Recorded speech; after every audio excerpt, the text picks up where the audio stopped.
And welcome back. A rainy couple of days knocking on our doorstep as we glance at our forecast. Start things off with our neighborhood weather network into the Pueblo region. 6th Street and Midtown Circle right now about 72 degrees. A little bit of a breeze out of the east-northeast, about a whole whopping 5 miles an hour. Nothing too crazy out there. Absolutely gorgeous one at that. And a few of those temperatures out to our east, gorgeous as well. Look at that. Still 70 degrees into La Junta. A few 60s and 70s as we look into the foothills. 72 again into Pueblo. 69 here into the Springs and 58 into Salida. Definitely getting a little of that rain-cooled air, as that's pretty much where all of our storms are right now, or I should say the one particular cell just south of Salida there.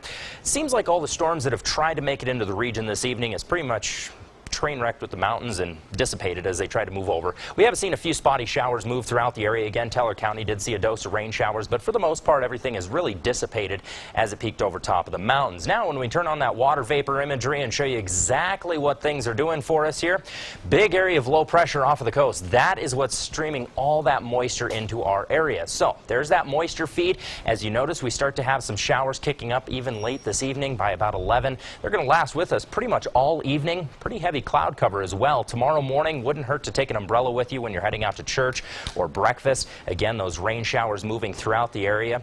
And then by tomorrow noontime that's when things will kind of dissipate slightly for a little bit. But as the day progresses, we get another shot of moisture starting to move through. Skycast isn't really painting a lot of shower activity tomorrow afternoon, but just expected because we've got a significant amount of moisture moving through. And all depending on the placement of these storms, we might see a few of these little storms pop over top of the burn scars, so we'll definitely have to keep an eye on that for potential flooding.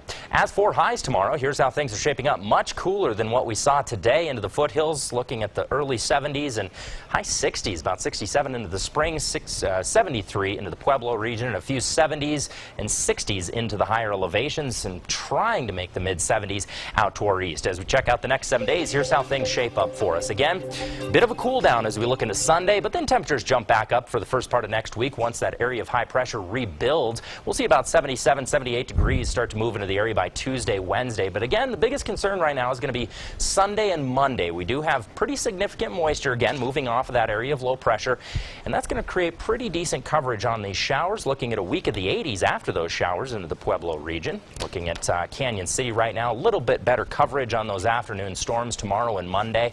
Looking at 50s for your overnight lows, and still better coverage as we move into Teller County. About a 40% shot of moisture moving through the area come Sunday. A little less on Monday, and then finally starting to move out of the area by Tuesday and Wednesday. But again, just a lot of moisture starting to move into the area. Definitely keep an eye on the sky tomorrow and make sure none of those storms track over top of one of the burn scars. Yeah, a lot of questions on whether storms pop up. Exactly. Well, it's amazing. You might get just little showers all over the place, and then one heavy cell is all it takes.